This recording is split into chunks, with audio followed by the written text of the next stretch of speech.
Notification. There it is. Perfect. Gotta find my right angle, man. Here we go. And we are live. I want to thank everyone for tuning in to a very special edition of Off the Record on the People's Podcast this evening. We have a wonderful guest all the way from Orlando, Florida, who is a professional in his field, which is the field of golf. He does an amazing job with that, and we want to hear about that and, of course, his amazing life journey as well. None other than Dion Muhammad. Assalamu alaikum, sir. Walaikum salam, Joshua. How you doing, sir? I'm doing amazing. All right, now, bro, we want to get straight into it. Everybody has been commenting on your post on Facebook. Every time you post a score, every time you post anything. And can you explain it to people in layman's terms? First of all, Mimi says, "Hey, family, ASA, y'all." Walaikum salam, Mimi. Okay. Of course, Naeem is saying something as well. Everybody showing love. And once we put this on YouTube, let us know where y'all watching it from. All right, so Dion, in layman's terms, what is going on when you show us these golf scores? For people who don't play golf, break it down to us. The people, you know what I'm saying? Explain to us what's going on. All right, well, first and foremost, thank you, Joshua, for I think this is my second appearance on the People's Podcast. Yes, sir. It's an illustrious company. Definitely saw Sister Ava today, and Brother Leo in London. And so I try to always tune into the People's Podcast. So I definitely an honor. So I appreciate it. In terms of golf, and I mean, obviously we're going to talk about it in depth, a little bit more in detail than maybe the last interview. But just to kind of sum it up, golf is played in generally 18 holes. The scoring system is, you make pars, you make bogeys, hopefully you don't make bogeys, but they're pars, bogeys, double bogeys, birdies. And the idea of it is, most golf courses are par 72, which means that it's expected score to get to reach. So 72 is the target. It's the litmus test, right?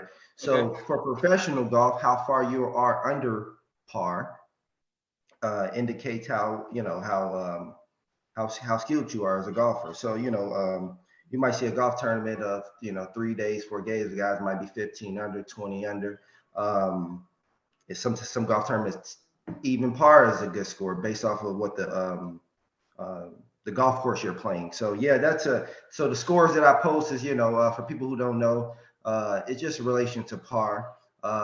I think that for the lamest terms is that the most important thing is the number one next to your name, which means that. But no, honestly, in golf, it's different though, because you can finish top 5, top 10, and that's actually good, because only one person can win. So versus, you get basketball, you got finals, semifinals, it's never the same thing. There's only one champion. So that's kind of I know it's still a very complicated thing to kind of explain, but for the most part, you look at what par is, you look at what a person's shot in relation to par, and that kind of determines, how good they did on that particular day or how good they did, in a tournament. Excellent. Yes, sir. People showing you love all across the country. My next question for you is, so what is the driving force behind you, right? So there's so many people who, from J.R. Smith to Michael Jordan when he wasn't playing basketball, people who former athletes or former this and former that, who dedicate their life to golf, right? So it's not an age limit. What is it about you that wants to compete against people who are younger than you, older than you, that's your constant driving force?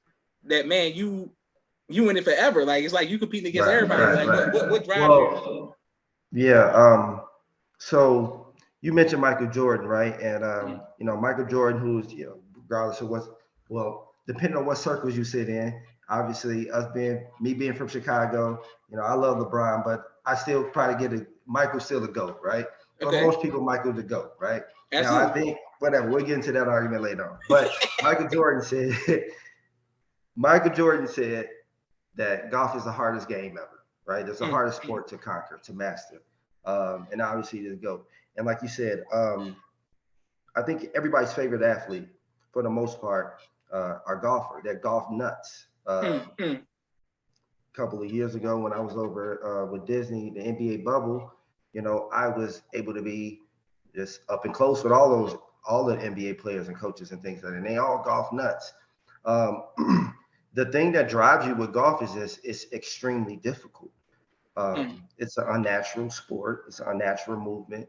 From our perspective in our community, it was always kind of looked at as a rich, old, fat white man sport. And obviously Tiger Woods changed that whole narrative. So now you have more athletes in golf than you ever had before. Now, actually, athletes are choosing golf more than they are choosing other sports because of whatever particular skill set that you had. So I made a kind of commitment to myself once I started was that I was going to be good at it, and I was going to do whatever it took to be good at it. And it's difficult, and the reason why it's even more difficult than just the physical aspect of it is the mental aspect. It's a thinking man's game. You have to strategize, you have to plot yourself around, and also you're always in a battle with yourself. It's amazing how much you learn about yourself through the game of golf because you don't have any teammates. You don't have anybody. You have to be self-motivated. Nobody. It's not a team pushing you. It's not a teammate pushing you.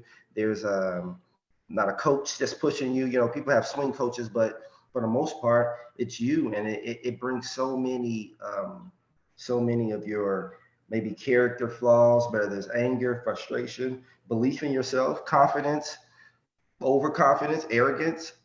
It touches on all those aspects of it. Fear. You talk a lot about fear. Man, golf is if you ever want to see somebody, you see a grown man shiver over a 3-foot putt, and on the outside looking in, it's like, what is he thinking about, man? But you ain't never stood over a 3-foot putt with anything on the line. It could be, downright terrifying. So that's the driving force. It's just a difficult game, and then once you start experiencing success, you're like, oh, okay, well, I can do this, right? So let me try to do it again. Let me try to do it again. So at the core of it, that's the driving force. Beautiful. All praises. So people continue to like, share, subscribe, show love to Dion Muhammad on the People's Podcast. All right. So my next question for you is, it's not all about race, but there is a racial component to sports, everything in America, but specifically sports. How are you able to hold it down being a black man in Orlando, and you just seem to be like, it's not a lot of people who look like you necessarily in your field, but you're still winning. How is that able to happen? Man, that's a great question. There, when I first moved down here, Joshua, and I talked about it a little bit in the first interview about how it was difficult, and it was difficult because a lot of my contemporaries were already playing the game, since they were 3, 4 years old, 5 years old, had the access to it, had the access to the equipment, golf courses, instructions, things of that nature. For us, a lot of us don't come from the background that have those resources. So, man, I had to get it in the real sense of the word. Now you got to remember, I'm 15 years in this now. I moved down here in 2007. Basically a beginner, so to speak, in this golf, in the world of professional golf. I hadn't been playing golf since I started playing golf at 23 years old. So literally there's one of the greatest ball strikers ever, Ben Hogan. He says the secret is in the dirt. And all that means is, our analogy is, get it out the mud, right? Yes, sir. It's the same thing. It's very comparative. I had to get it out the mud, man. I had to just work my ass off and work and work and work. And the hard thing about it is just the sheer failure that comes with what's innate in the game. You're gonna fail way more than you're gonna succeed in this game. You're gonna lose. You're gonna miss cuts. You're gonna make more misses than you are great shots in this game, and the resiliency is very difficult. So for us, not having the resources, not having the support system, the understanding from others, then combined with the sheer difficulty of it, okay, makes it difficult. But I had an awesome experience 2 days ago, bro. Um, I was with 24 black men, all either professional golfers, pioneers of the game, um, or businessmen in our community here. And it was put on by a brother who's from Chicago, South Side. His name is Ty DeLavalot. And I think he's the executive director of the UGA. Um, and it was at the Four Seasons. It was an unbelievable event. We played golf, and then we had dinner afterwards, and it was just again 24 black men all kind of going through different circumstances, but the same circumstances because the combining force was golf. Um, and Jim Thorpe, who's a pioneer in the game, he's one of the ones who came before Tiger Woods, the ones Mm, who mm, couldn't come into the clubhouse um, because he wasn't allowed. You know, they had to get dressed in the parking lot. Um, to hear the passion from them, Mr. Thorpe talked about it, and he talked about how, you know, only money he had was the penny that he had to mark his ball. mm, mm, And if it wasn't for the complimentary breakfast and lunch that they give the players when you're in a tournament, which still happens to this day, he wouldn't have ate for 6 days. mm, Um, mm, and it was amazing, man, to see a room full of black men and being vulnerable. It was emotional. I mean, see grown men cry. We don't get that opportunity, that space. And it was something even being in the nation, I never had witnessed that. mm, We all shared our story. We all shared our journey. Everybody's journey was different, you know, but we all was striving after the same thing. And is more about of us out there, you know. When I started in 15 years ago, there were probably not as much now, but 15 years prior to that, they wasn't. We have Tiger Woods, we have Harold Varner the third, but we have a lot of young black brothers who are not known. Willie Mack the third, he from Detroit, Kamaya Johnson, um, Kevin Hall. Um, there's a lot of us that are coming through the pipelines, mm, and to hear Mr. Thorpe talk about his struggles, and to hear about what he had to overcome and what they had to go through. Even Tiger at one point, certain places wasn't allowed, but what they can't stop is when you perform. You shoot the scores, you beat them. They can't stop us anymore. So we don't have to deal with those same circumstances, those same hurdles. Um, if you're good, you're good. You know mm, what I mean? Like mm, even in the profession of it, running an operation, being a part of, I'm at a nominee resort, a 4-star, 4-diamond operation. I know what I'm doing. So it's like once you know what you're doing, they can't hold you back, man. So I know it's a long, really, really, really long answer, but a lot of it, man, is the belief in ourselves, man, and saying, man, listen, we can do just as good a job as them, if not better. You know, let's stop using that as a crutch now. Because it ain't there no more. It's almost like you're imagining those flaws or those obstacles that someone else had to hurdle, but they're not there anymore. It's just like mm, with our siblings, with our children. Like we try to pave hurdles or pave the way for our youngers to be like, hey, listen, I fought that fight for you already, man. Don't go back. If you want to, you can, but I already fought that. So the position of black golf is in an amazing position. We still got a lot of work to do, But Steph Curry, he's a huge contributor. mm, He's mm, a mm, big golfer. He's actually putting together um, an academy um, for minority youth right now. He's putting up money. I think I don't know, it's a rumor, but it's like $10 million he put into because they have youth. These have youth academies. That's where it starts at. They have the late Dave Ledbetter Academy, IMG Academy, all these academies, but they're international. So, you know, a lot of them, Korean golfers, Chinese golfers, Indian golfers from all over the world, because their parents have the resources to, 70, 80,000 to put them in a golf academy, and they pay for their housing, their room, their board. So it's a lot of resources that need, because it's a money game. So the position of black golf is actually is really, really getting ready to catapult, and it's exciting time to be in the game right now. Beautiful. All praise to Allah. Yes, sir. Yes, sir. So Dion, so are you saying to me You got that me on mute. Hey, hold on, Josh. I can't hear you. Is that me or you? Can you hear me? Can you hear me? Can you hear me? I can't hear you, bro. Can you hear me? Can you hear me? Can you hear me, Dion?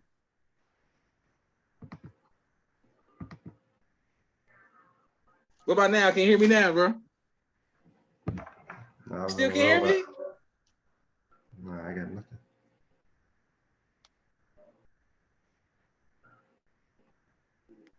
Can you hear me? Dion. Can y'all hear us in the comments? Can y'all hear me? Dion, they said they can hear us both, bro. Yeah, nothing. I still don't hear you, Josh. God dang it. All right, well, we still gonna work through it while we get through this. Oh, Dion can't hear me. All right, I'm about to kick him out and bring him back in.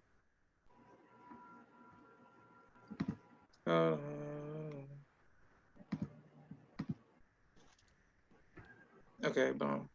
Then we're gonna add him back in. All right. Well, listen. While we waiting for Dion to come back in, we're waiting for Dion to come back on. I'm gonna do a quick 60-second commercial break for all of the sponsors of the People's Podcast. Thank everyone who's watching as we get this great lesson on golf and the importance of black golfers. Here we go. Here we go. Thanks to everyone who's in the comments. Thanks for everyone who's showing love. All right, there we go. There we go. All right, so Dion's coming back on. All right, boom. Perfect. And thank you everybody who continues to watch as Dion comes back and tell us about the importance of golf and how it applies to the principles apply to everyday life. There we go. Boom. Waiting on Dion to come back in. So speaking of all the golfers out there, hold on. Come on, man. What's going on? Waiting on Dion. Come on, Dion. This is good. This is great click, Billy.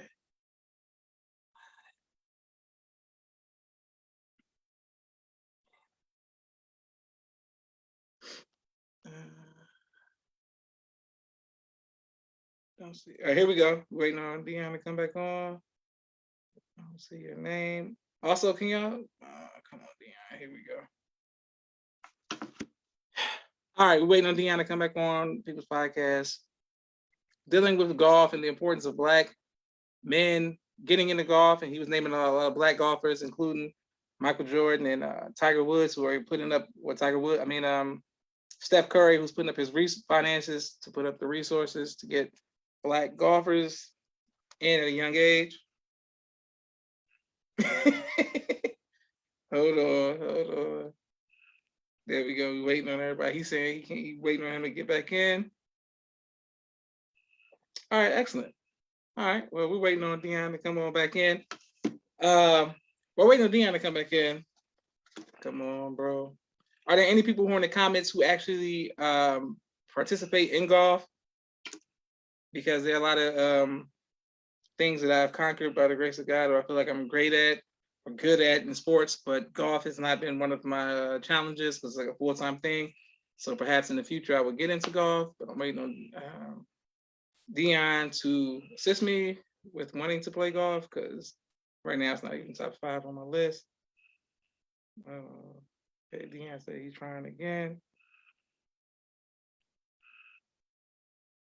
Hold on.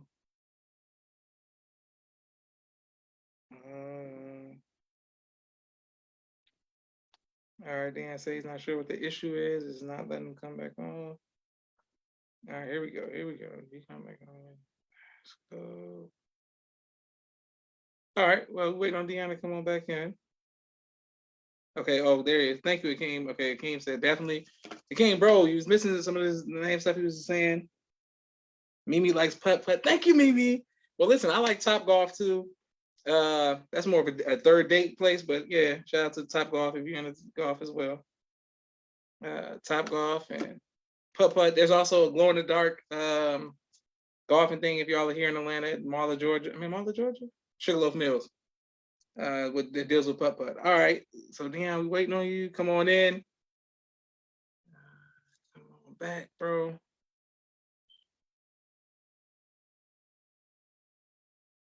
Okay, boom. Okay, look, Naima finally. That's a good question for Dion. Naima. All right, there he is. Naima, that's a great question for Dion too. I'm gonna ask him right away.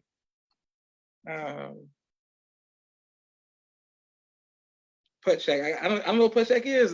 Something y'all put me on to all these golf places. I'm gonna ask Deanna about this. Oh, man, okay, putt check. I gotta. All right, Deanna, you ready? You there, bro? Can you hear me?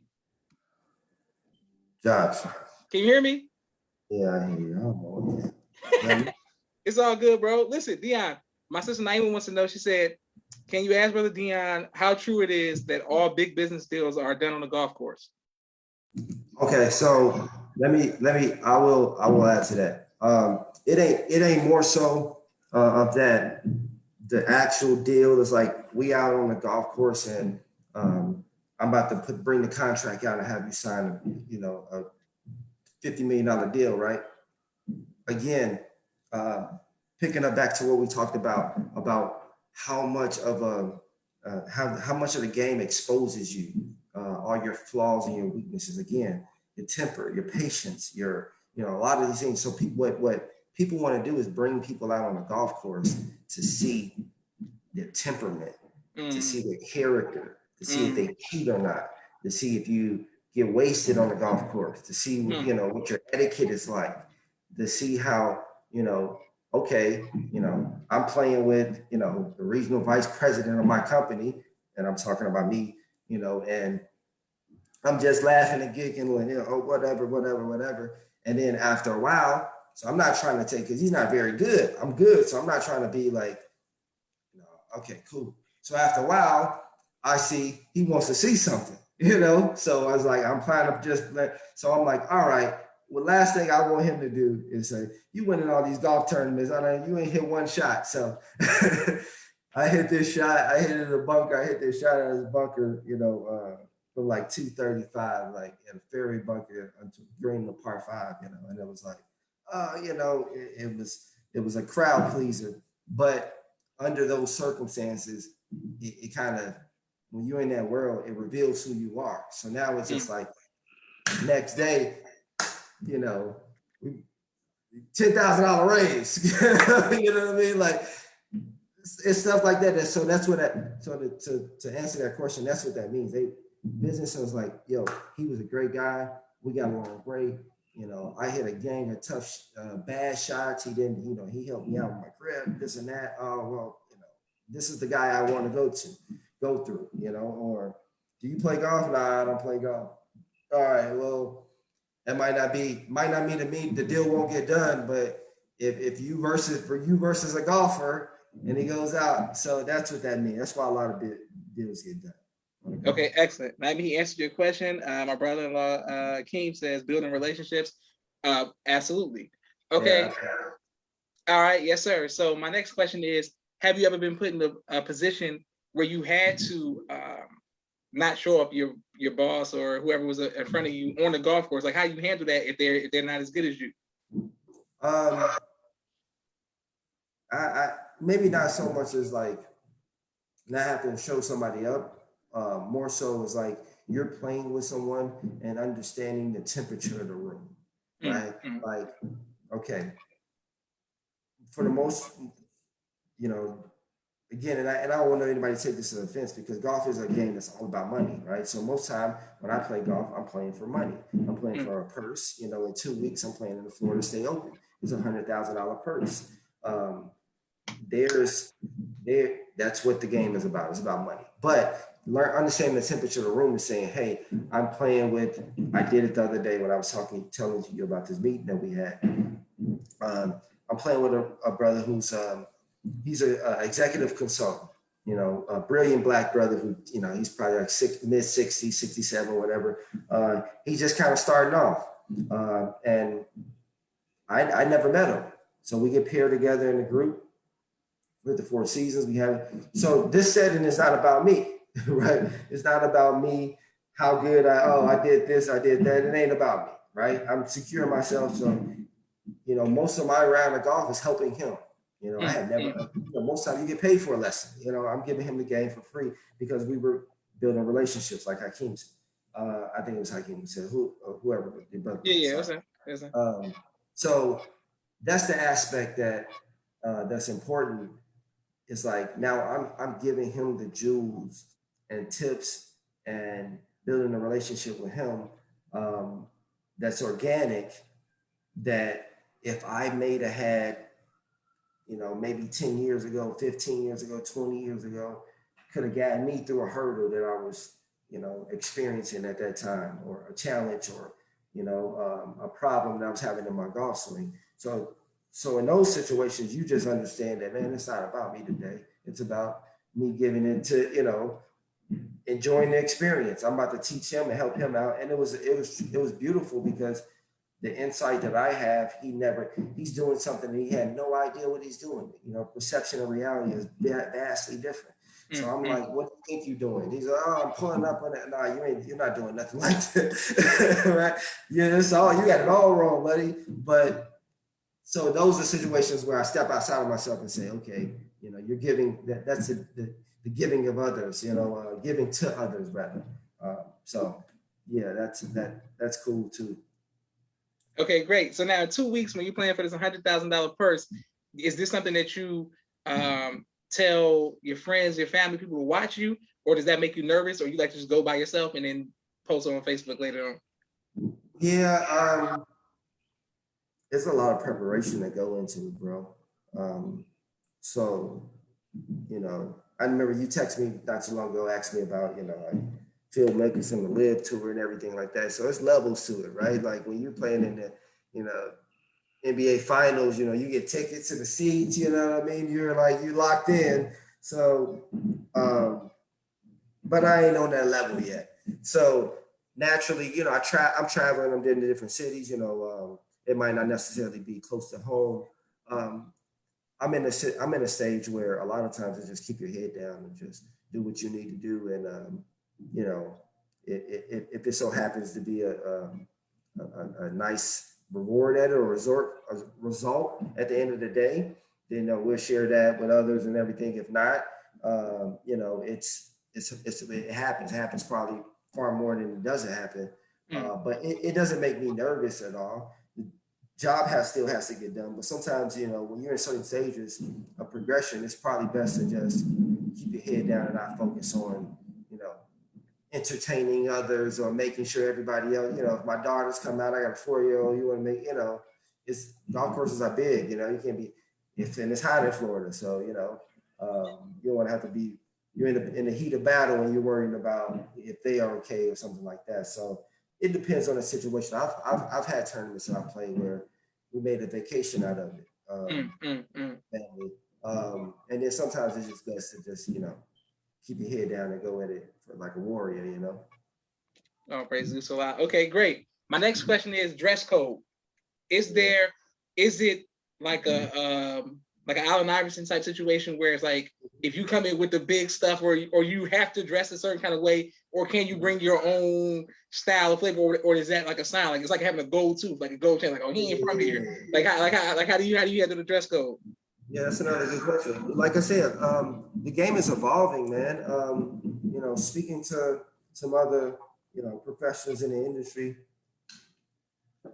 one of the big things we said, we have to navigate and understand the culture of what today is. And obviously, spaces like golf are kind of like the last of the party, so to speak. You know what I mean? So Absolutely. Nowadays, you see more guys. That, right now, what I have on, what do they call this? This is kind of a blade collar, right? Tigers first started with the mock collars. Um, so there is a certain sense of decorum that you need to have when you come to a golf course. We don't no denim and t-shirts and things of that nature. But that just goes like the same thing if you were playing basketball. You wouldn't come in, you wouldn't come in a pair of steppers and a pair of slacks on a basketball court, right? You're gonna mess up the court, like bro, you're running up and down the court. So the attire is applicable to the sport that you're playing. Golf, most times, a nice clubhouse, or a manicure greens. So you have to wear the right attire that is appropriate for the setting that you're in. But golf is definitely evolving. It's not. It's still in certain spaces a good old boys club, but in other spaces it's not. Live Golf has brought that kind of more in the forefront now because it's now it's a battle of the old guard versus the new guard, and the new guard got way more money than the old guard, and now trying on the old school tactics and all those things about loyalty and things of that nature and morals. Now it's about morals, That's why the messenger said what he said. The Minister Leo touched on it earlier in your interview, and I encourage anybody to go and watch that interview when he was talking about what the messenger said about the American white man and the European white man. Yeah. But again, it's why is that important? Because now in this, it shows you that you have a lot of them going against each other now. So it's like, okay, let's watch this how this goes down. Because now if somebody comes in with more money than you, then it's like now it's about the morals. It's about the Saudi Arabia and the human rights. Yeah. We live in America now. Like, a lot of people is pointing that out. It's like, we're not really in a moral compass. That's right. That's right. Stone, so to speak. But it's an interesting kind of dynamic. So now more times than not, you're going to see people playing music when you go on the golf course. You're going to see more guys. You're going to see a lot of it in social media. Now, YouTube, it's not more so just a button-up type of sport. It is definitely it's appealing to the masses and to the youth more now. Beautiful. All praise to Allah. Thank everybody who continues to watch all across the country, and I can't wait to put this on YouTube.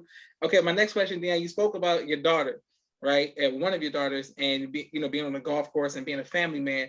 What advice? I was speaking to somebody earlier who I interviewed named Drew, who played football, athlete. He was number one at one point defensive tackle in college. He had a daughter. I mean, the man, every time he posts, like, mushy, my brother Rashad with a sada, different, like, what is it about being a girl dad that, like, what I'm saying, it just shows a softer side of the man. Well, what is it, especially from somebody like you who came from all brothers, what I'm saying? So how did that help you evolve as a dad? I mean, the funny thing about it is that as they evolve, I evolve. If they grow, I grow, right? So I'm growing along with them. Because it's just like it is a new experience for you. The beautiful thing about it is my daughters, and again, it's a huge testament to their mom, Nia. Just it's like if I had two sons, right? I would have to, show them the way of how to be a man and how to all those things, and not to be cliche at all. But with daughters. I think it's a responsibility that comes with it that's unique in the terms of you just got to be just very, very attentive, right?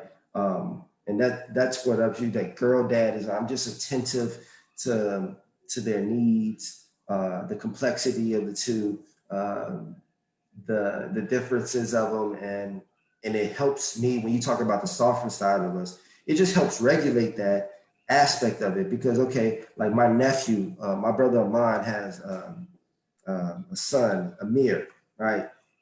Amir, he's the first male, the grandbaby, right? Yeah.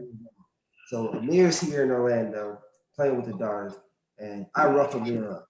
You know what I mean? Like I rough a mirror up good. I done folded them up. I done did it. You know, we just stuff that we did. You know, so now everybody calling me wondering why I folded the mirror up and this and that. And this and that. It ain't like I don't love my nephew. I love my nephew just like I love my daughters, but it's different. But I do that to my, you know, the Zuri is the one that can take it a little bit more than Aaliyah. Um, so I pick and choose my spots, but yeah, it just offers, it just gives you that complexity of, all right, man, you can't, this one you got to talk to different, you know, you got to respect people different. And it's funny, like, uh, you know, Zuri is 4 years old.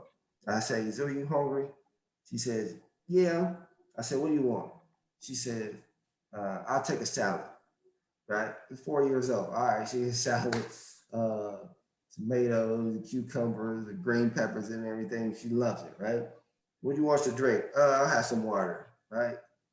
Yeah, I don't listen. You know, people, the McDonald's father, and everything, I don't have that issue, right? So then it's like, then my Aaliyah is like, Dad, what's your favorite candy growing up when you were a child? And I was like, Jolly Ranchers, and she's like, see, Jolly Ranchers is my favorite candy too. We were made to be together, something like that. So it's like, man, you know, I didn't teach him to say that. You know, but it just makes you want to try harder, man. It makes you want to be a better person because now you must be a positive example. You must hold yourself in a certain regard. You must have a certain respect to their mother. You must have a certain respect to about yourself. You must be polite when you walk out the door because you have a standard to uphold. And again, it's not saying that when you have boys, you don't have that standard. And I think we probably should be equally as firm with it. But I realize that I'm raising, you know, the future of, you know, our existence, man. And Yes, sir. Yes, sir. I don't take it lightly. Beautiful. All praises to a lot of people showing you love all in the comments. Thank everybody who's watching all across the country. Please put this on YouTube. Let us know what city you all are watching from. Okay, so my next question for you is, speaking of growing up with all, you know, around all brothers and dealing with, you know, just the toughness and testosterone and manhood and stuff like that, what advice would you give to the older siblings out there, you know, who got to cover down for everything? You know what I'm saying? People don't necessarily know what it's like to be the older sibling because, you know, it was practice for being a dad when you the older sibling. What advice would you give them? Man, you know what's funny about that is that we miss so much. We miss so many things, especially you know when your parents were laborers and stuff like that. We miss so many things that we couldn't just do because we had to be babysitters. You know, I told my daughter already that you know I had her, so if they want to know why, Dad, why do I always gotta get your cell phone charged or whatever? Like that's what I had. That's part of the reason why I had you. Make my life easier. You know what I mean? But man, listen, I would be remiss to not point out, obviously, people that made me the man that I am today. You know, my mother, my father, um, and the uniqueness about my situation. My mother and my father are both the oldest children, right? I'm the oldest. My mother and my father are the oldest. And I think being the oldest, you're the oldest. It comes with a certain responsibility. So I think it naturally put in for me a predisposition to be a leader, right? So now, again, you know, and I don't say this as being bragging on myself at all, but you know, I'm on my probably like fourth operation now, you know, big operation that, you know, I'm a leader of men, I'm a leader of people, I'm a leader of, you know, operations, you know, multiple people under you. And I think being the older sibling, being the oldest, you know, prepared me for that. Because if anything went wrong when my mom comes back home, and you know how it is, right? Like that's your ass, pardon my French. So being the oldest man groomed you for a lot. We watch our siblings get away with stuff that we never was allowed to get away with. So you know, in that it taught us, I guess, a bit of, patience and humility to be like, yo, what is going on here?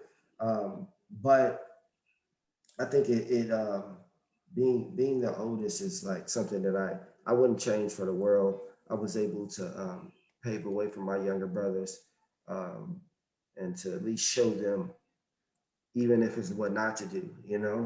Hopefully, I didn't give them too many bad examples, but I made some mistakes growing up, uh, and they were able to see it. And man, it's hopefully that it propels them in their life to be like, okay, man, big bro, you know, hard worker, big bro made it happen. I think that's one of the biggest things. My brothers can never say or look at me and say that I just never was a go getter. I've always been a go getter, and again, kudos to my parents for instilling that in me. My father always told me, you got to figure it out.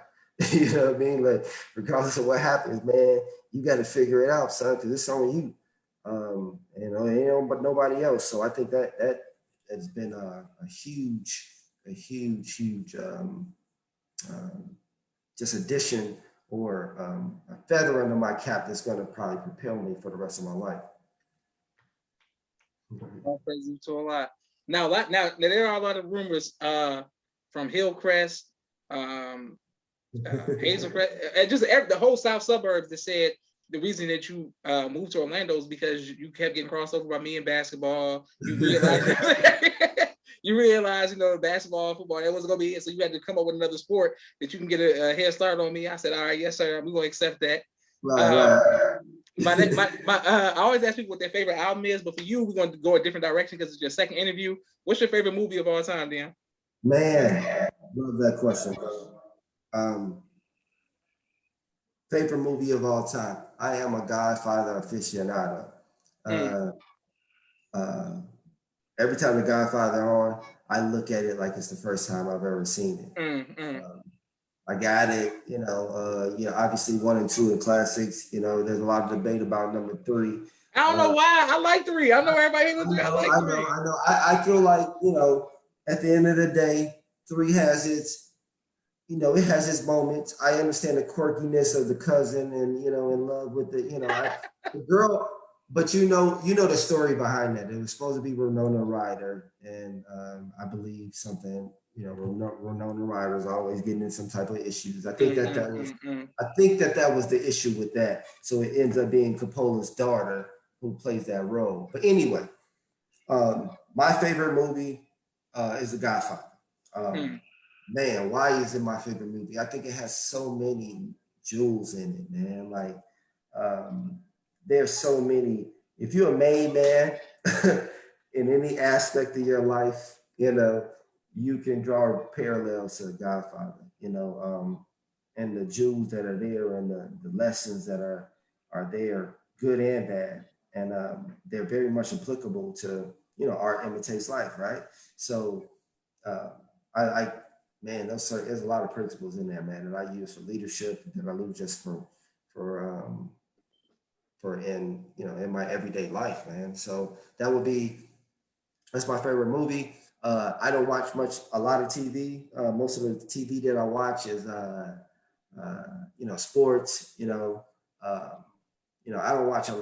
even watch a lot of golf. I watch golf on majors and everything, but I do, to get you got to be a student of your game, right? So you gotta study those who are successful and things of that nature. But my favorite TV show or series is Yellowstone. If anybody has ever Yellowstone, I stumbled up on that on Yellowstone, and I am never a big series guy or a binge watcher, but I'm hanging on my seat for every episode and every series of Yellowstone, man. Again, I like watching things that make me that I can take from it and draw parallels to it and apply it and look at certain situations. And I didn't realize how modern day cowboys get down, man. It's like, it's impressive, man. Like, to see what they got going on. Yes, sir. I watched the spinoff of Yellowstone before I watched it. I didn't get started in the Yellowstone. But what is the spinoff? 1883, whatever. 1883, whatever. Yeah. So I watched like 7 episodes of that. Got into it. They killed off one of my favorite characters, and I kind of unplugged. So I got to go back in. They killed one of my main characters. I was like, I don't like that. Yeah, 100%. Yeah, Yeah, exactly. but I gotta give Yellowstone a chance. My brother-in-law Akeem is showing the golf swing and people like that. Like, okay, so even that we went to Florida. We want to come visit your resort, see how you work and the golf course and all of that. But you posted a video on Facebook, big alligator, just like you, like this what we see here. Like, what's going on? Like, you know what I'm saying? Like, it's just the day in the life. How many alligators we gonna see out there? What's going on? Nah. I think it's it's nowadays. I drive past the alligator and I rarely look twice. It's just a part of the terrain, bro. Them things more scared of us than we scared of them. Okay. Nah, it's for real. They are. To be honest with you, they are. As long as you ain't in their habitat messing with their, snakes. Yeah, we got snakes. We got poisonous snakes. We got non-poisonous snakes. I never had to deal with. I think we had gardener snakes in Illinois, in Chicago and everything. But we got snakes. You start to understand what snakes. If you see one, it ain't like they just run it out in the street, though. You know what I mean? Like you might see one more so in around a lake bake or a canal or on a golf course or something like that. But if it's a moccasin, it's a rattlesnake, you just say, all right, you got the right of way today, brother. Just keep it moving. And but the alligators, bro, like, nah, that was it's cool to see. I saw a turtle once that was like it had that, and I'm drawing a blank on what the name was of the turtle, but it had like the spine and the back, of the alligator and everything. And it was like, what they call prehistoric, so to speak. So it was, you see a lot of, think bobcats, on the course, you're going to see everything. You're going to see deer, at least down here in Florida, you're going to see deer, you're going to see bobcats, fox, you're going to see otters, you're going to see all of that on a golf course. And that's the beautiful part about it, man. It's like, it's God's creation. It's out on the, and again, manicure. Some depending on the design of the golf courses is manicured. It might be, heavily wooded. So hey, whatever is out there is out there. And there's no root. Like they don't attack the people. It's just like they scared. Nah. They don't. They're not. Okay, listen, I'm just asking. The people want to know. They want to know if a bobcat gonna jump on them tonight. That's all I want to know. Like they look at you, you look at them. And it's about respect. It's like you walking across somebody else. You don't encroach in their space. They don't encroach in there. They're not. Okay. Nah, you don't really worry about it. Now, I every once in a while you might have, I know if you Google Florida man, it's like everything.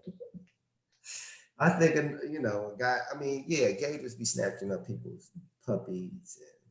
And, obviously, we had an unfortunate situation years ago.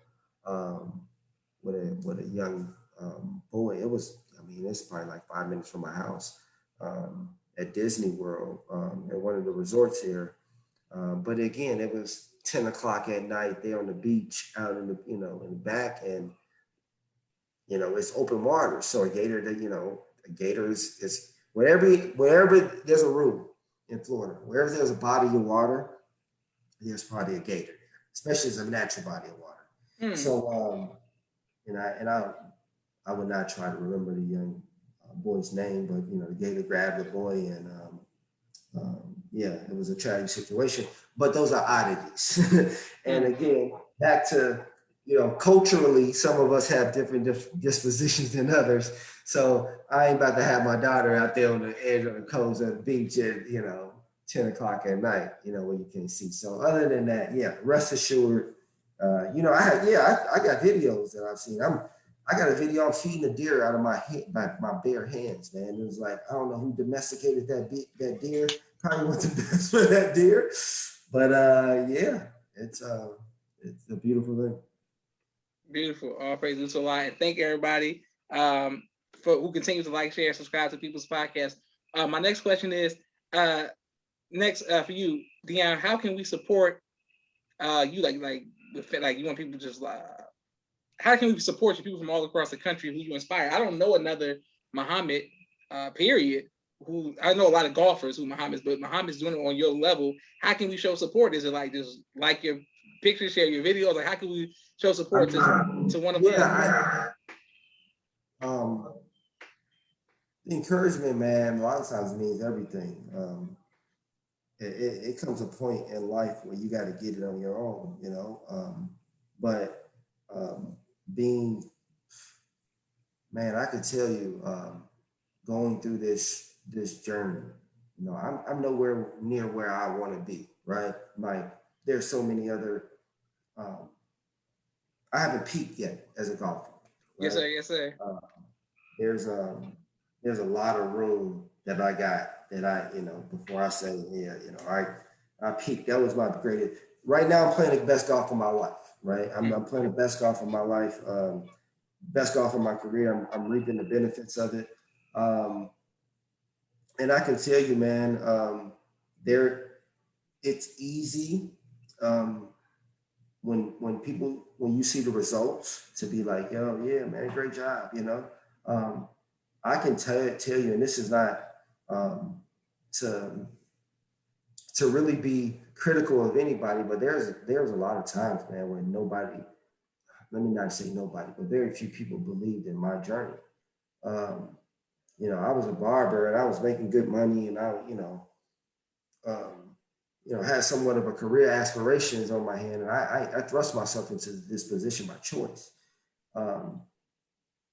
You know, some of the closest people to me that love me the dearest did not believe in me. So, you know, after a while, you know, and I can draw parallels to the People's Podcast. You know, I want you to be, you know, drink champs, you know, be $1 million worth of game. Yes, sir. Yes, sir. Yes, sir. You're paying your dues right now, and you know, you can't get wrapped up in how many views you get or how many people subscribe. You know, thankful you do it the right way. Anybody that subscribed, you thankful, but sometimes you're not gonna get the accolades that you probably deserve until well further down the line. And I can tell you that's been that was the hardest part, you know, going through those, again, like I said, 15 years in it. So, you know, year 1, year 2, year 5, that's hard because nobody knows what you're doing. You're off the face of the earth, you know. Yes, sir. Yes, sir. Your dad was like, oh, so you just made your own little, you know, life down here, right? And it was just like, yeah. But it's a lot of lonely nights, man. It's a lot of asking, why am I doing the right thing? Why am I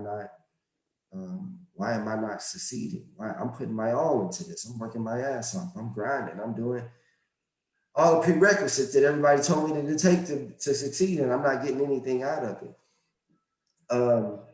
So then people start to question you and say, why are you doing that? You know, you were doing better before when you were doing that. Because people are like projecting, people living your life through their fears, you know. I know you don't like them too much, but Jay-Z said, why do you say, I don't know how you just say, like, what do you mean I don't like him? What kind of comment is that? What is that to say? Hey, Jay-Z said, my uncle told me I never sell a million records. I sold a million records a million times, right? He says, it wasn't that my uncle didn't want me to see me succeed. He was projecting his failures on me. That's right. That's right. And it's a natural thing. People say, why you want to do that, man? Are you sure you want to do that? Like, why would you put yourself through that? Why would you put your family through that? So going through all that and then never giving up, even when you question if you're good enough, right? If you're ever going to see it, right? At some point in time, I think we all wanted to be rappers. You know, I think I made this line like long time ago. I was like, I grabbed the steering wheels of faith, hope it's controlling my fate. And it stuck with me, right? And what does that mean? Like, you know, steering wheel, you're steering it. It's like, I can't control my fate, but I can control how much faith I have, right? How much I believe in God, and how much I believe in myself, right? And learning that, you know, they both go hand in hand. Like, God is going to help those who help themselves. Yes, sir. Yes, sir. Long-winded answer, but the belief in myself and the faith, and I didn't know when it's going to transpire. I don't know what it's going to look like the next 5 years. I know what I got to or 10 years. I know I got a vision of what I want to accomplish. I don't know how I'm going to achieve it, just like I didn't know how I was going to achieve it. If I would have wrote it out, it would look very different than how it looks right now. But I stayed the course, you know. I stayed the course, man. And the minister said that before. He said, you could be at the end of the gold mine. And you just been going at it for so long, and you just been getting tired and weary, and you stop right while you at the end. My fear was that I never want to stop before I get to the end. I never want to stop right at the gold mine. So my approach to it is just, man, I just keep my head down and I just keep going. So the support now is great, because now, man, it wasn't for nothing. Right now, people can see. Right now, everybody can see what the hell you've been doing all those 15 years. When I didn't think you were gonna be nothing, man. Like you know what I mean? Like you exhausted all your options and this and this. So the support is everything. And I think that the biggest thing that we can do is just continue to pull on each other, man. Like I said, that experience that I had, you'd be surprised how many people go through the same challenges as you. Life works where, these aspects of our life are not always in congruence, right? So sometimes you might be up and down at the same time.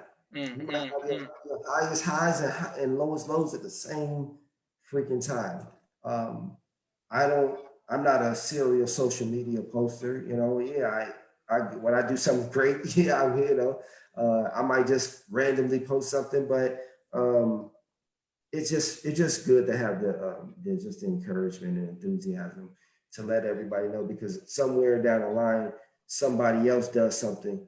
Yourself, Aisha.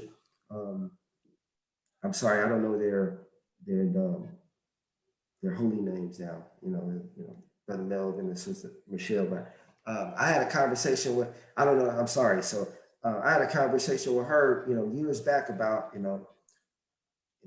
her business and everything, and we were just sharing ideas, and I'd offer some suggestions, and it was on ego. Your father, we had dinner. You and I had dinner with your father one day, right? He gave me some serious counsel when you were down here in Orlando like a couple of years ago, and he said, the minister said, we got to put our ego in our back pocket and sit on it. So when we conversed, I reached out to her, honestly, unprompted. I saw something in her. I saw something in her product, and I just reached out and I just gave advice. It was unprompted. And obviously she took what she had already and then my maybe little bit of advice and then some other people's, and she took it and catapulted. And I think that's, if you ask me that question, that's what we need to do more of. Collaborate with each other, get ideas from each other. Man, you're successful in that, but how did you do that? You're successful. I'm not successful in this, but I want to get success. How can I apply that principle to what I'm doing, right? Without the ego. They're saying, well, nigga, I know, I'm sorry. I know what I'm doing. I want to do it my way, whatever the case is. I think that's what we need to do with each other, is collaborate more. Maybe somebody knows how I can get to where I need to get to, from a physical fitness standpoint, faster than the way I'm doing it. Maybe somebody can share with you how you can, again, be the next Joe Rogan, That's what we can do for each other. That's what I would ask for somebody can do for me, because I don't know it all. I have certain principles that I apply that make me successful, but I want to continue on the road of success. So if anybody knows any way where I can be more successful, then feel free, because I would love to do that for others. Again, I was a small spark to get the People podcast rolling, but you took it in. But now we'll look at it though. Now, listen, we were talking about podcasts before it became a fad. Now, absolutely, it's a fact. Right? But, and it doesn't it shouldn't deter you, because, the cream is going to rise to the top, right? Yes, sir. Yes, sir. What we can do to do it, continue to support you, man, and I can do a better job of continuing to support you. Again, I don't have a huge social media presence, to share things in that nature, but just probably you're supporting and being an advocate, being a sponsor in any way possible. And it doesn't always mean money. You can sponsor your time, you can sponsor your energy, your advice, or something. It always has to be a dollar amount.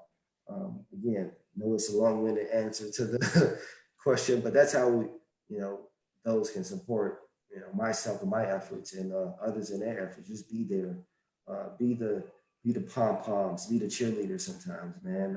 Even when you don't see the vision.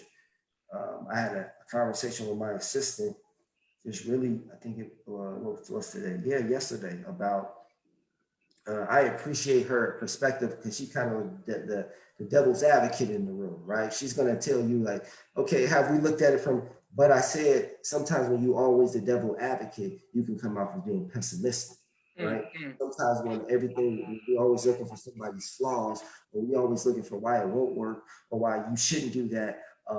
We're sowing the seeds of negative negativity and pessimism and hate. You know what I mean? Like, it's all right to be constructive, but you can be constructive and be supportive at the same time. And I think that's what we need from each other. Beautiful. All right, excellent. As y'all can hear, Brother Minister Dion, he's teaching. You know what I'm saying? He's dropping jewels. My sister Naima said teach. Man, I want to thank you. And Dion, what are you talking about? I know the Blueprint 3. You think I'm gonna listen to Jay-Z and the real boy? I get it. Like, what do you mean? I show love. What you mean? I'm not a stan, but yeah, I know. You're getting better at it. I think you understand now, and this again is back to evolution. You understand now that you're in a bigger platform, right? So I think when you're in a bigger platform, it's back to when we talk about sports and hot takes, right? And Skip Bayless, CNA.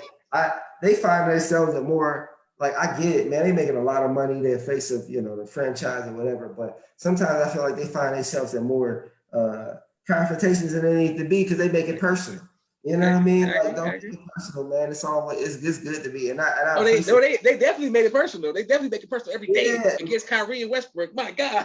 I know, exactly, right. So it's just like, so now you make it so personal that a person it becomes hard to see.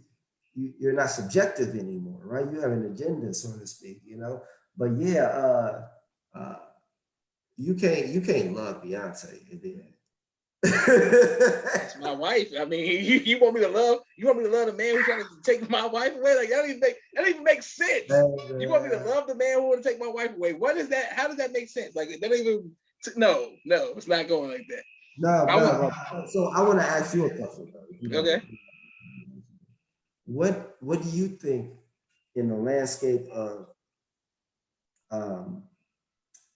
just not just a nation, but us as a community? What do you think is the biggest things that we need to kind of thrive and to put ourselves in us? I know you're like me, right? Like, we don't want to see the most slave movies. We don't want to see, like, we're done with that aspect of it. But what can we do to continuously thrive as a people and kind of set a new pathway?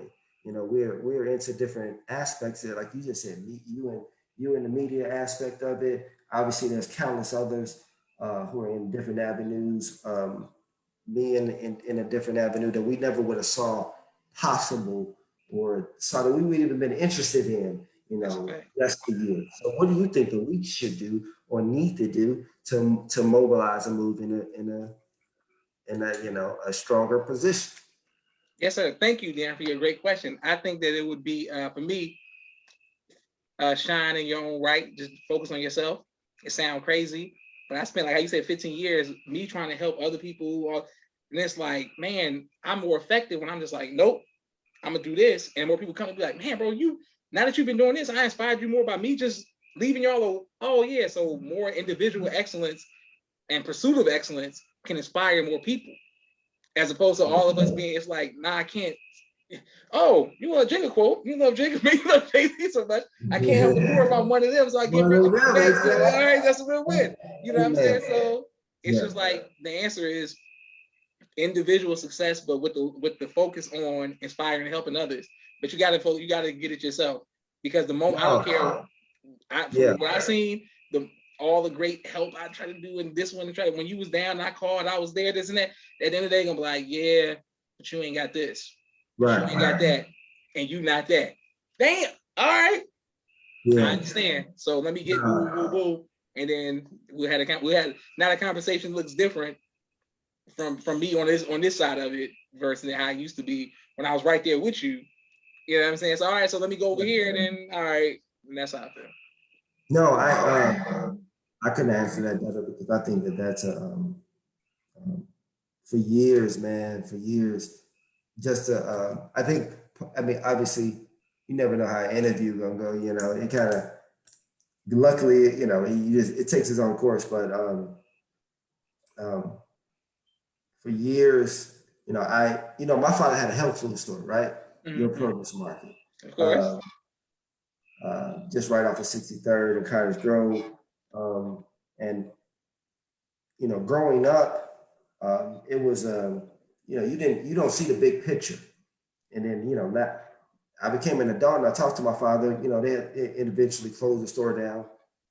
And we talked to my father, and my father told me that one of the biggest regrets that he had, and not regret, but kind of if he can do things differently, it was, I think, overextending himself to so many people.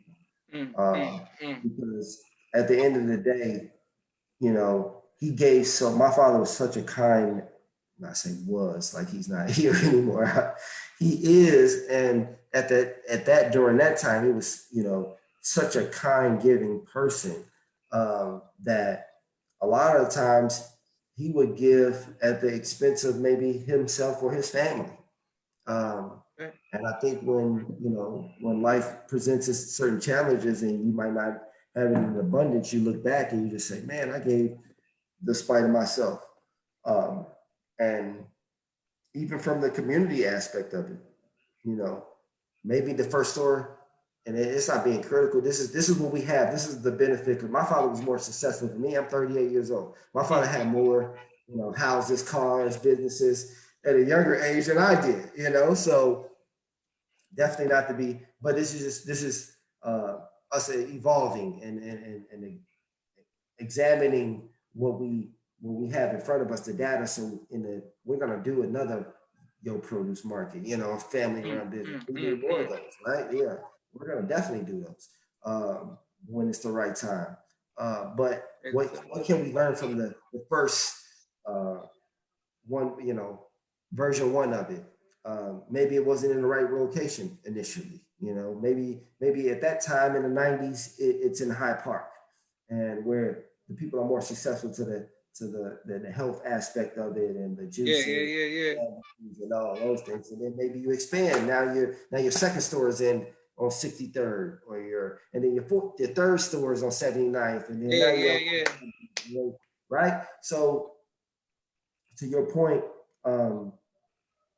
overextending yourself, or trying to be, and again, everybody has different aspirations. So this is not a shot, or this is not definitely not because we all just play different roles. But some of us, like you said, I don't have the capacity to be out as a community activist when I'm my bills ain't paid and my family not taken care of. I get it. Some people have it in them. Some people live that life.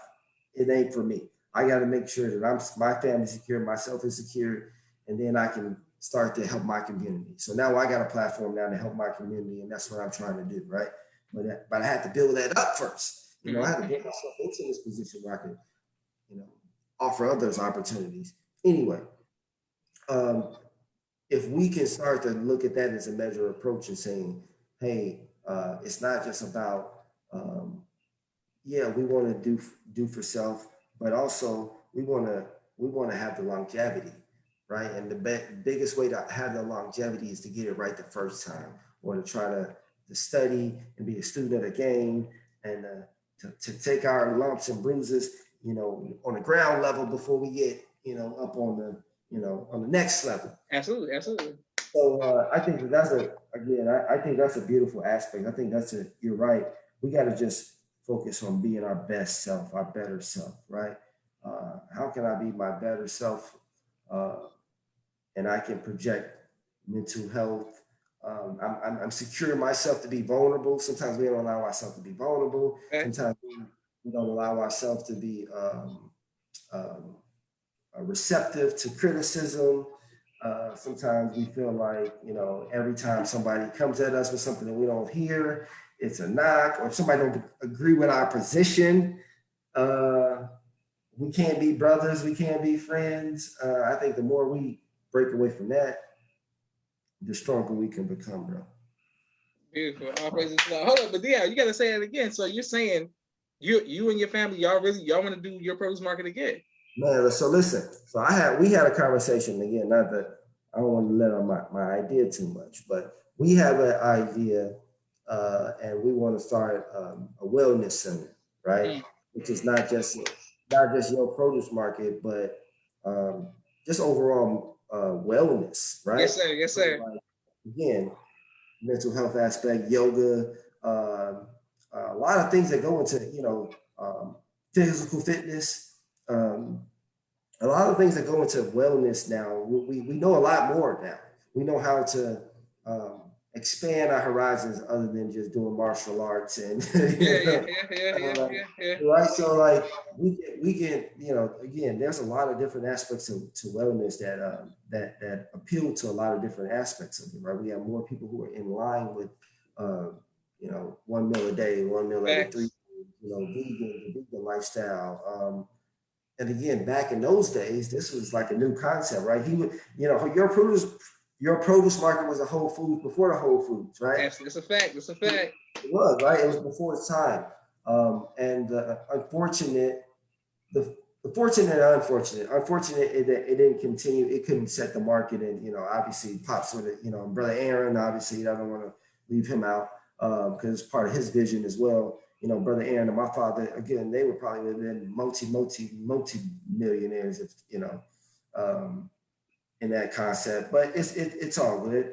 But we live in a community that, what we have? Food deserts, bro, right? So now, I think right now, more than ever, your produce market or the concept. I know Sister Carmela down in Chicago are doing, something along that lines. But again, we got thousands and thousands and thousands of communities, right? So it ain't like that. She got that one, so I don't need to do it. Like we need one in every city, man. We need multiple. Chicago's a big ass city, man. We need 18 of them. It ain't Publix is the leading, obviously, kind of grocery store chain, supermarket chain here. And I don't know what it's like in Atlanta, but I know Publix is heavy in Florida. Yeah, it's big. I go to Publix like every Publix 2 days. Every 2 days, they know me. Publix is the best thing going, bro. Buy one, get the BOGOs. There's a Publix on, every other corner, out here, and they're still building them. So as they continue to build houses, they keep on building Publix. So that's the same thing for us. There's no shortage. We need thousands of your produce markets or whatever, your fresh fish market or whatever your case. We need those, So yeah, we've talked about it, because my family I got a big family. Just not from the ones my aunts and my uncles and my cousins, and they all deal in different aspects of these these kind of genres, so to speak. So why don't we just pull our resources and come together and build it as one? Like then we can get again. And I say that does not Naima only do like in person? Does she do like virtual? She do virtual. Yeah, she do virtual ballet. So I got to be a man of my word. I'm gonna definitely, because Aaliyah she wants to be about it. So right, but that's what I'm saying. That's another element that you can add. You know what I mean? Like I just think that the sky's the limit from the standpoint of wellness and what we need as a people in those aspects of it. That's the food aspect of it, the mental health aspect of it, the physical aspect of it, and again, exposing our people to different things. Like I don't know how many. I started doing yoga years ago. Due to some bad disc in my neck from a car accident I had been in, and then the demands of golf. You're doing a natural sport. You're turning against your spine angle at aggressive speeds, on a regular basis, and you create imbalances, you create all type of issues. So I started doing yoga, and man, it was, man, I've been slacking, a little while now on doing it. But when I started doing it, I was in the best condition of my life. It teaches you the breathing aspect of it, the flexibility, the patience, meditation, like all of that. So man, like I didn't have, of course, it's 90% women in there, now, you don't want to seem like the pervert because everybody got yoga pants on. But no, for real, but it was so beneficial to me. But I know a lot of people probably won't do it because it's like, oh, I don't want to do that. It don't seem like it's something that man, it can do wonders for you. Our people, we suffer from a lot of arthritis and joint pains and yes, sir. Yes, sir. Yes, sir. Yes, sir. The older of us should do yoga on a regular basis. Even if you don't, work out, if you did yoga on a regular basis, you'd be surprised how much more, how beneficial that could be to your extending your life and your health and how good you feel when you wake up in the morning, and circulation, your joints, all those things. Yeah. We want to do something like that, man. Beautiful. All praises to Allah. My sister Naima said, thank you very much. Yes, Dion, I wanted to, just let everybody know that those turkey sandwiches, my grandmother and mother, we was like, Mom, I'm hungry. You know what I'm saying? We in Naperville. She's like, oh, we going to get, Mama, man, I'm hungry right now. We got to go over there, guys. Guess what? And then when we got there, it was like, let me get a sangria. We splitting the sandwiches. Man, I love your produce market, man. We drove. It didn't matter. We was driving over there because. Yeah, and you know what? I got a picture, bro, on Facebook, man. It's such a beautiful picture with your mom and your grandma, man, at the register of your produce market, man. And I got a couple of pictures of your mom, man, and it's just beautiful, bro. It brings back some awesome memories, bro. So yeah, it is definitely it's one of those, like I remember like Y2K, man, and like having your father having a produce market has its benefits, man, because we had every freaking thing you can imagine in the house. Like we stayed with all the good healthy foods and all that, and all the snacks that the sangrias and all that. Real wine, But no, when I post those pictures, man, like that did a lot for the nation, man. Like just posting those memories, man, of like when we had some of those things, some of the aspects. So it's imperative that we get back to that, man. Absolutely. Do for self. My dad's a big fan of that. Shout out to both of your parents who I can't even say Brother Ronnie. That's so weird when I see him because he's technically an uncle, and I would never say Sister Landris. I would always say Aunt Landris to her. Right. Thank a lot for them for always looking out for us and our family. Thank a lot for you, bro. Thank a lot for all your brothers. Like you said, your brother got a little. I didn't even know your brother got I'm no Rashad knows. I know my brother knows. Like, you late, Josh. You late. I've been seeing that. I'm like, all right. I know. But may Allah continue to bless you and your family. This means so much that you come on people's podcasts. We're going to upload this on YouTube tonight. Then I'm going to chop it up, post a clip of you tomorrow and everything, so you can continue to inspire people. You have no idea, Dion, how many people you inspire across the country, bro. No idea. I got to give you your appreciation for that, because me personally, I'm kind of like a private person.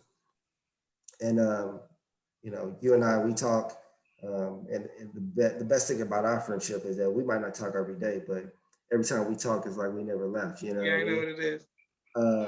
But you told me that a lot, when you were down here with your pops, you told me why, you're like, man, look what you're doing, man. Why don't you, share it with somebody? And I'm like, man, because I don't ever want to feel like I'm bragging about anything.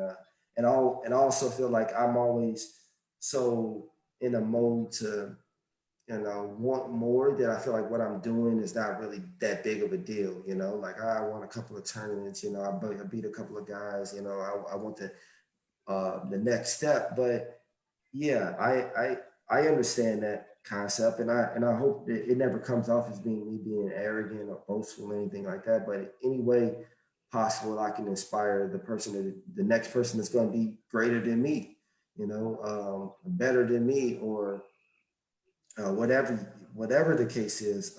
I think that I appreciate you for letting me know that. Again, back to that tucking your ego. And I know it kind of seems weird to say this in this aspect, but yeah, tucking my ego and be like, yo, I could easily not share it.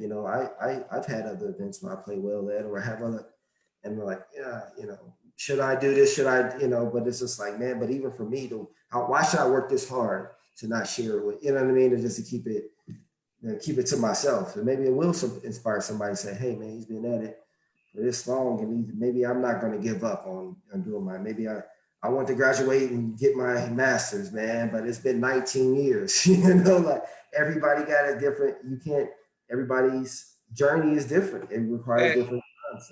So I appreciate you being that inspiration for me to let me know that I need to make my voice heard and make my presence known. And I'm going to continue to try to win events and continue to try to, so I have something to share. Because if I'm not producing, I'm not sharing it.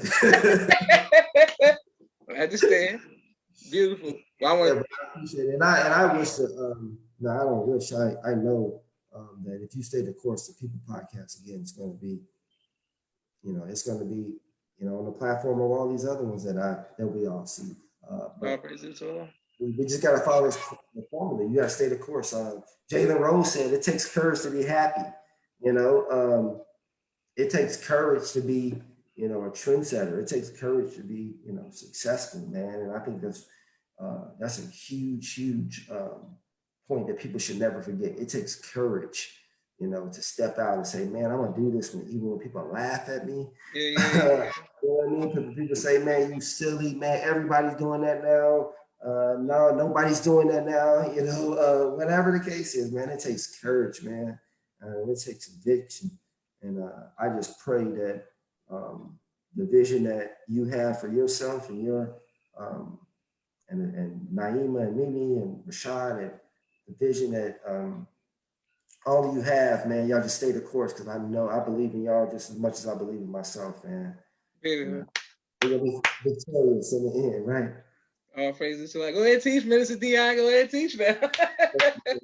That's the only way I'll get it out that much. So when I get it out, I gotta exhaust myself. Yes, sir. Yes, sir. And then I really want my nieces and nephews to meet your children. We come to Orlando so everybody can, stay connected to the next generation too, bro. Yeah, absolutely. Big time last time you was here, but listen, it was in the middle of the week. It was a lot going on, but we working out. No, I know. Hey, listen, those parks can take everything out of you, man. So yeah. I already know what it is. But it was good to see that. I saw the pictures and everything, man, and that was awesome to see. I take that for granted because I live down here all the time, so I'm in the happiest place in the world. I'm saying, that's literally, I'm I don't know how people why would I live somewhere else if I could choose to have, I'm going to Orlando, it is what it is. I'm going to Disney World, that's where y'all find me, period. I don't care, no. But all praise is due to Allah, bro. I thank you. I'm forever indebted to you. Thank you. Thank you very much. Love you, D. Thank everybody for watching. Everybody for sticking with us. And we have to put this on YouTube. This is Joshua Leonard Muhammad signing off for the People's Podcast. Assalamu alaikum, bro. Thank you very much, Zion. Yeah, but you swear you still drilling, boy. I ain't drilling 30 years. I stay on point, bro. Yes, sir. Beautiful. Assalamu alaikum.